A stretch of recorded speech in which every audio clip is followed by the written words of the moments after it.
World Bank Kenya Economic Update shines the spotlight on the headwinds being faced as the economy struggles to mitigate the effects of COVID-19.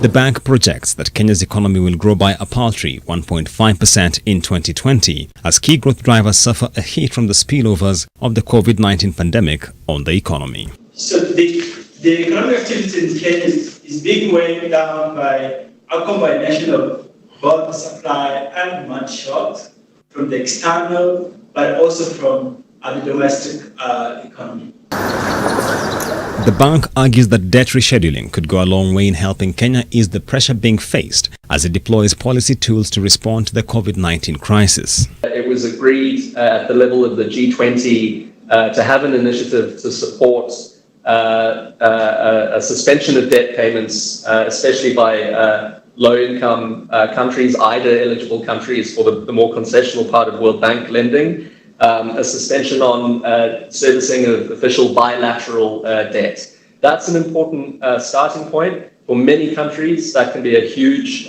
financial relief. The World Bank also expects that the central bank will maintain an accommodative monetary policy stance in light of the present situation in a bid to support the business environment. And so with low inflation and a negative outlook, the Monetary Policy Committee has been very supportive to the economy and has lowered the central bank rate for the three consecutive meetings. The World Bank, however, projects a strong rebound by the economy in 2021, with growth projected to stand at marginally above the 5% mark. Julians Amboko, NTV. The Nation Media Group has taken a step to facilitate the restructuring of any company and Nation Sacco loans in a bid to cushion employees from the adverse effects of COVID-19. Within this framework, employees will now be able to seek loan repayment extensions as well as other reliefs as revenues come under immense pressure due to an unfavorable business environment. The group has also undertaken to rationalize its wage bill, with any employees earning 50,000 shillings and above taking a pay cut of between 5 and 35% for 3 months effective May 1st, 2020. Those earning 50,000 shillings and below are not subject to the pay cuts. In the financial year ended December 2019, the group posted a net profit of 863 million shillings. It's not every day you read news about yourself, but it is reality. President Uhuru Kenyatta has intervened in the dispute between governors and the National Treasury that would have seen counties forgo 46 billion shillings in the 2019-2020 budget in what the government said was a move to share losses occasioned by the COVID-19 pandemic. The Council of Governors says the move by Treasury was ill-advised and should not have been made in the first place, as it would greatly have disadvantaged counties. 30 billion shillings was to be deducted from the shareable revenue, while 16 billion was to be slashed from grants and loans to counties. While the national government has a drop, also the same effect is at the county level.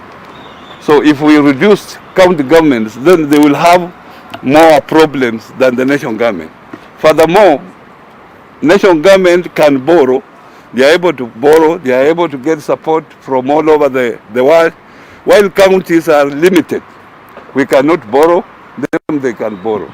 So the traffic jam of trucks at the border of Malaba is stretching in excess of 40 kilometers from the border. We want to ask the national government, through Mheshimiwa Matiang'i, the Cabinet Secretary in charge of Internal Security, to engage the Ugandan government so that we ease the pressure that is there at the border, because what is happening is that it's taking almost 3 or 4 days for a truck to be cleared at the border. Now, these guys are basically staying on the road for 30 or 40 kilometers, where they have to interact with locals of both Busia and Bungoma County, and it's likely to be a health risk.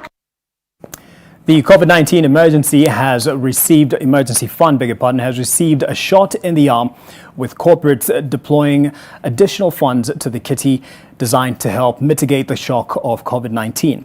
The Equity Group Foundation, with the support of MasterCard Foundation, have committed to channel 1.1 billion shillings to the kitty.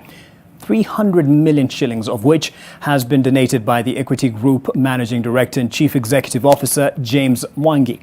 Still on the emergency fund, energy generator Kengen has also donated 20 million shillings to the kitty, whilst Coca-Cola has donated 30 million shillings.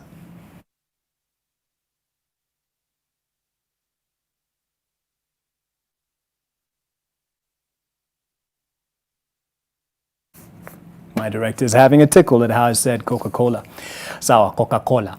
Now, to another story. JKIA workers were stranded last night after the suspension of contractual arrangement between the Kenya Airports Authority and Colnet Limited. According to KAA, this was a last resort after a failed negotiation. Workers attached to Colnet Cleaning Company were forced to hand in their badges and leave the JKIA premises without so much as a word.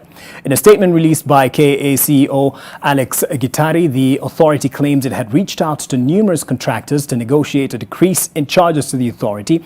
According to KAA, Colnet declined the negotiation and thus led to a suspension of their contract. KAA had initially entered into 2 contracts with Colnet for 3 years starting 2018. The 2 contracts sought cleaning services around the premises, with both contracts amounting to roughly 45 million and 40 million respectively.